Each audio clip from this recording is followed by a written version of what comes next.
Une délégation gouvernementale sur les lieux de l'accident mortel survenu sur la route nationale numéro 1 faisant 24 morts et une quarantaine de blessés. Les émissaires du gouvernement ont assisté à l'inhumation des victimes hier. Le ministre des Infrastructures sur le chantier de l'échangeur du Nord. Tout se passe selon le planning établi. Assurance a été donnée par le ministre Éric Bougma aux riverains du barrage numéro 1 de Ouagadougou qui viendraient à être affectés par les travaux qu'ils seront dédommagés. Bonjour à tous et bienvenue au 13h15 de la télévision du Burkina, de l'Appétit si vous êtes à table. 19 hommes, 5 femmes, ce sont les morts de l'accident de la route de Bobo-Dioulasso hier à Ouahabou. Une délégation gouvernementale a assisté à l'inhumation des victimes. On voit ça avec Jean Bayala, Aïcha Dianda et Paul Savadougou. C'est sur place que l'enterrement des 24 victimes a eu lieu en présence de l'équipe gouvernementale. Les ministres en charge des transports et celle de la solidarité nationale, accompagnés de l'association des transporteurs, sont venus assister à l'enterrement et réconforter les familles présentes sur les lieux. Un drame, c'est ce que nous voulons de voir et nous ne cesserons jamais d'attirer l'attention des compagnies de transport. Ce matin, nous avons été chargés par les plus hautes autorités, le président du FASO, le Premier ministre, pour venir nous inquiéter de la situation, présenter les condoléances du président du FASO et l'ensemble du gouvernement aux familles éplorées et souhaiter prompt rétablissement aux blessés. Les familles des victimes ont lancé un appel au gouvernement à prendre des mesures fortes vis-à-vis des compagnies de transport. Ce que j'aurais souhaité, le ministère prenne des dispositions pour quand même sensibiliser les compagnies de transport pour qu'il y ait moins d'aller-retour. C'est le petit a quitté Ouaga, il est venu à la maison le temps de faire quelques minutes, il est ressorti, aller à Ouaga. Arrivé à Ouaga, il a appelé encore pour dire qu'à 20h, ils vont sortir. Et c'est là le drame est arrivé. Donc, 2 allers-retours, pour Ouaga, c'est pas facile. L'être humain, c'est pas une machine. Vraiment, c'est une catastrophe totale. Nous sommes venus pour témoigner. Pour témoigner, vraiment, on est dépassé, on a trop choqué. Quand on voit ce quoi là, on est dépassé. Ce que nous demandons les différentes sociétés de transporteurs voyageurs de prendre beaucoup de mesures, contrôler les chauffeurs. C'est quand vous voyez la position de cet accident, c'est pas dans un tournant. C'est pas dans un tournant. Soit c'est la fatigue générale. Quand ça arrive, ça arrive. Vraiment, c'est malheureux. C'est malheureux. Nous venons pour quand même porter notre condoléance à toute la famille endeuillée. Après l'enterrement des victimes, la mission gouvernementale s'est rendue au centre médical avec antenne chirurgicale de Boromo pour rendre visite aux blessés. Au moment où nous quittions les lieux, seulement 5 blessés étaient internés au CMA et 20 autres étaient déjà évacués vers Ouagadougou et Bobo-Dioulasso. Autre point de l'actualité dans ce journal, nous ouvrons un chapitre élection avec l'ambassade de France qui octroie un appui financier à hauteur de 200 millions de francs CFA à la Commission électorale nationale indépendante pour l'organisation du scrutin de dimanche prochain. Une contribution de la France donc à l'ancrage démocratique au Burkina Faso et un soutien pour le développement à la base. La signature de convention entre les deux parties est intervenue hier en présence de Adama Guiti et Draman Dadian. 200 millions de francs CFA à la CENI, la Commission électorale nationale indépendante. Le don est de l'ambassade de France au Burkina, à quelques jours du scrutin du 22 mai. Cette nouvelle dotation va être utilisée en totalité pour les élections municipales. Ces 200 millions de francs CFA vont servir pour les 3/4 à rémunérer les coordinateurs des centres communaux de compilation des résultats et pour le quart restant, les opérateurs de saisie des résultats. La France n'est pas à son premier geste. Elle a toujours manifesté sa solidarité à l'égard de la CENI, rappelle Maître Barthélémy Kiri, pour qui cette nouvelle donation vient en temps opportun. Vous avez toujours été à nos côtés.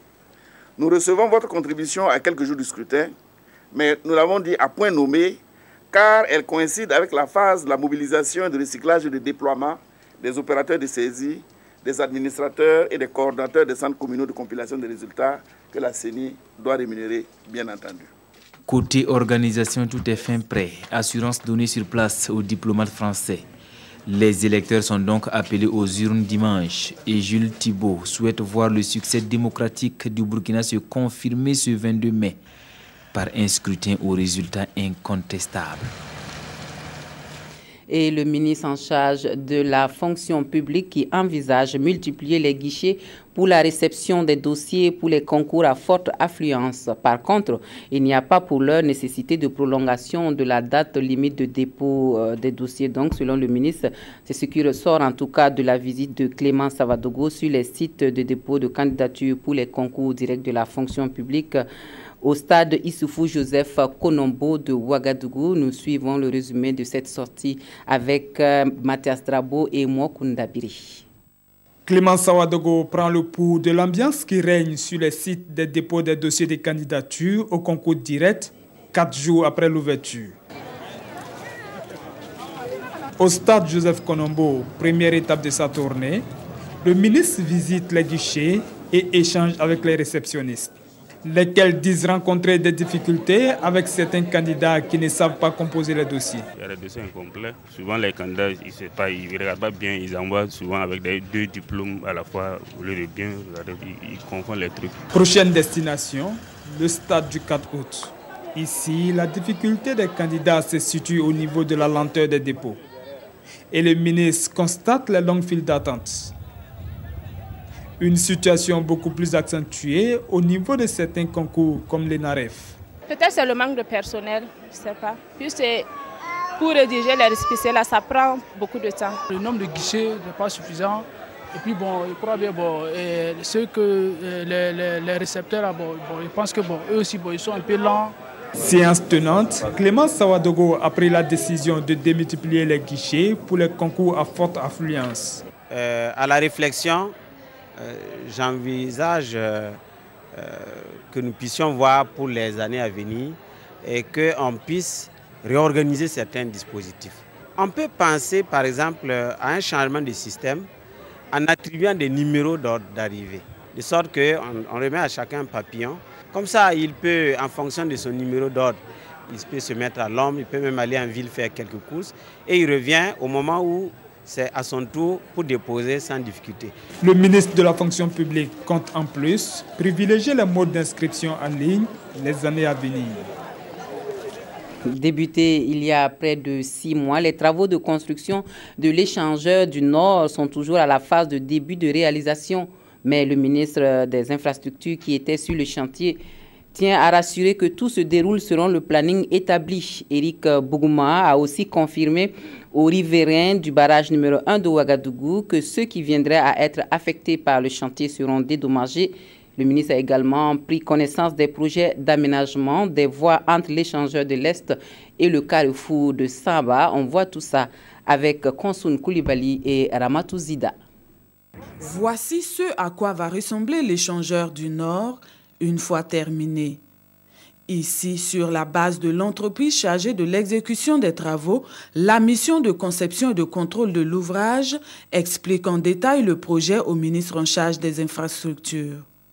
Le visiteur du jour a pu ainsi jeter un coup d'œil sur les installations pour béton ainsi que les premiers ouvrages sur le barrage numéro 1. Ce que vous voyez qu'on est en train de faire juste derrière moi, c'est le canal, c'est le chenal qui va relier les deux barrages, qui fait à peu près 40 mètres de large. C'est cette partie-là que nous sommes en train donc de faire actuellement. C'est des travaux qui doivent durer 36 mois. Il reste globalement 30 mois. Ça veut dire que nous avons encore un peu de temps avant de voir pousser effectivement l'ouvrage. En somme, les travaux sont à environ 10% de réalisation. Le ministre Éric Bougouma se dit satisfait de l'état d'avancement du chantier. Interpellé par les riverains, il veut également s'assurer que les travaux sur le barrage numéro 1 ne comportent pas de risques pour ces populations, dont certaines sont déjà affectées par le projet. Il est prévu un mécanisme de dédommagement, non seulement des habitats qui sont concernés, mais qui, semble-t-il, ne sont pas très nombreux, mais surtout aussi pour les commerçants, les maraîchers, qui sont en tout cas sur les berges de ces deux barrages. Et le ministre de rappeler qu'il attend de l'entreprise et de la mission de contrôle le respect du planning et un travail de qualité. Après l'échangeur du Nord, cap sur la route nationale numéro 4 et le CIAO. Là, le ministre Éric Bougma s'est imprégné des projets d'aménagement des voies entre l'échangeur de l'Est et le carrefour de Samba, ainsi que le boulevard Tinsoba entre l'échangeur de l'Est et celui de Ouaga 2000. Et c'est l'Agence française de développement qui finance les travaux d'aménagement des gares routières de Ouagar Inter, et cela à hauteur de plus d'1 milliard de francs CFA. On a annoncé hier le démarrage technique des études d'exécution des travaux et l'on attend le point de vue des acteurs du secteur des transports sur la faisabilité du projet. Souleymane Sano, Estelle Judith Assogba. Les gares routières de Ouaga Inter et de l'Ouest connaîtront bientôt des aménagements. Il est question ici d'informer les acteurs du secteur des transports, le syndicat et les partenaires du démarrage technique des études d'exécution pour l'aménagement de ces gares. Ce que cela fait ce matin, c'est d'abord d'échanger avec les participants sur le processus de conduite de ces études, afin que dans les échanges, on puisse également recueillir les préoccupations des transporteurs.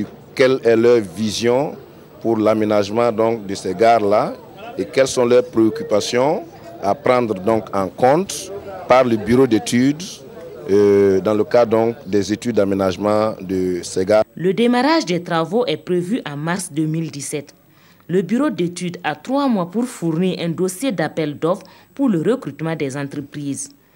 Pour la gare de Ouaga Inter, les travaux vont consister à l'aménagement d'une plateforme de 12 520 m², à la réhabilitation d'un hall central existant, à la construction d'un bâtiment administratif pour la commune, d'un poste de contrôle et des toilettes. Concernant la gare de l'Ouest, il s'agira de procéder à l'aménagement d'une plateforme de 20 466 m², à la construction d'un bâtiment service, d'un poste de contrôle, d'un hall d'attente, d'un parking à 2 roues et à l'aménagement d'un carrefour d'accès au feu sur la RN1. La gare de Tampoui avait aussi été retenue, mais son exécution a été reportée à cause de l'impact du projet de l'échangeur du Nord sur cette gare. La construction et la réhabilitation de ces infrastructures s'inscrivent dans le cadre de la politique communale d'amélioration de la mobilité dans la ville de Ouagadougou. On annonce une caravane de l'intégration Burkina Faso-Côte d'Ivoire pour ses vacances. 2 dates sont retenues, du 15 au 30 juillet et du 5 au 19 août. L'initiative est à mettre au compte de l'association Jeunesse pour un leadership nouveau et le réseau national de la jeunesse de Côte d'Ivoire. Les jeunes leaders ambitionnent favoriser l'intégration et la fraternité, des valeurs essentielles pour le développement. Les détails ont été donnés à la presse en présence de Oumou Sissé. La route de l'intégration Burkina Faso-Côte d'Ivoire. Voici un nouveau concept promu pour raffermir les liens de fraternité et d'intégration entre jeunes leaders burkinabés et ivoiriens. À travers une caravane, ces jeunes vont partager leurs expériences en matière de leadership et de citoyenneté. Les participants à cette caravane sont issus d'horizons divers. Pour le choix des jeunes, nous avons déjà des organisations de jeunesse ciblées. Nous avons aussi des partis politiques qui siègent déjà à l'Assemblée nationale aussi, sans oublier des grandes écoles. Donc nous allons permettre à ce panache-là, permettre à tous ces jeunes leaders de représenter leur organisation afin de faire une restitution à la fin de ce voyage et aussi permettre à leur père d'être au parfum de tout ce qui se passe, tout ce qui s'est passé durant ce séjour. 2 dates sont prévues pour cette caravane, du 15 au 30 juillet en Côte d'Ivoire et du 5 au 19 août au Burkina Faso. Pendant 2 semaines, les jeunes leaders vont côtoyer les autorités, les chefs d'entreprise et d'institutions. Des communications et des formations leur seront également administrées. La route de l'intégration Burkina Faso-Côte d'Ivoire est l'initiative de l'association Jeunesse pour un leadership nouveau du Burkina Faso et le réseau national de la jeunesse de Côte d'Ivoire. Cette première édition se tient sous le thème bonne gouvernance et sécurité humaine. Et l'on renoue avec le rendez-vous de la nuit d'hommage au chef coutumier qui est pris cette année pour le 26 mai prochain. L'événement culturel qui est à sa 8e édition est une initiative de l'artiste musicienne Nana Bibata pour rendre hommage aux garants de nos traditions. Cette année, la célébration de la chefferie traditionnelle sera marquée d'une conférence publique et d'un grand concert. Le comité d'organisation a fait le point des préparatifs à la presse. Moussa Ouedraogo, Omar Zombré. C'est une conférence de presse qui annonce la 8e édition de la nuit d'hommage aux autorités coutumières. Une nuit de reconnaissance placée sous le patronage du Moro Naba et qui a pour thème la place des autorités coutumières dans cette modernisation, dans cette démocratie au Burkina Faso.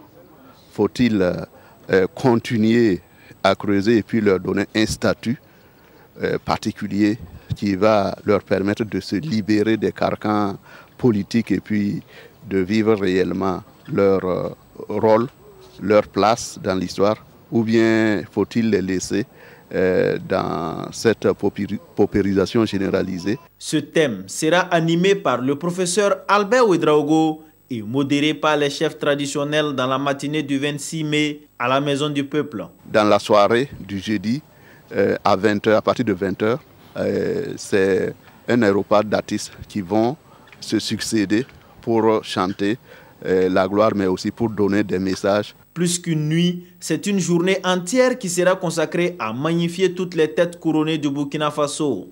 Des chefs coutumiers que la promotrice de la nuit, Nana Bibata, cantatrice de la chanson traditionnelle, qualifie de vecteur de paix et de cohésion. Elle promet aussi en exclusivité quelques morceaux de son tout nouvel album au cours de cette nuit d'hommage.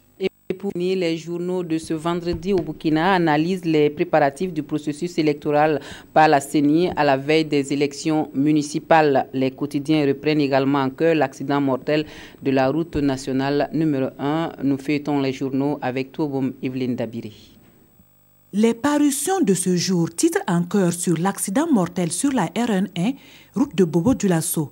24 morts et 36 blessés, dont 28 graves. Tel est le bilan de l'accident sur l'axe Ouara-Bobo, informe le quotidien. Ce journal relate les faits. Le jeudi 19 mars 2016, un car de transport de passagers de la compagnie Staff ayant quitté Ouara à 22h pour se rendre à Bobo-Dioulasso a violemment percuté un véhicule de transport de marchandises de type semi-remorque en stationnement. La collision a été si violente que l'avant du car a été à moitié défoncé. Suite à cet accident de la route, écrit Le Pays, le gouvernement a tenu une rencontre avec les organisations faîtières des transporteurs et les responsables de certaines sociétés de transport en commun. Une rencontre au cours de laquelle des mesures énergétiques ont été annoncées, dont le plombage des cars, afin de réduire les accidents de la route, informe Sidoya. Autre fait de l'actualité, les municipales du 22 mai. La CENI présente son dispositif aux observateurs, annonce aujourd'hui au Faso. À la suite de sa rencontre de briefing avec les partis et formations politiques, c'est au tour des observateurs de se voir présenter le dispositif mis en place, poursuit aujourd'hui au Faso. Pour ces élections, la CENI rassure. 24 000 agents de sécurité sont mobilisés. C'est l'information donnée par la Commission de la sécurité nationale dans les colonnes du soir. Un scrutin qui présente un triple enjeu, analyse l'observateur Palga.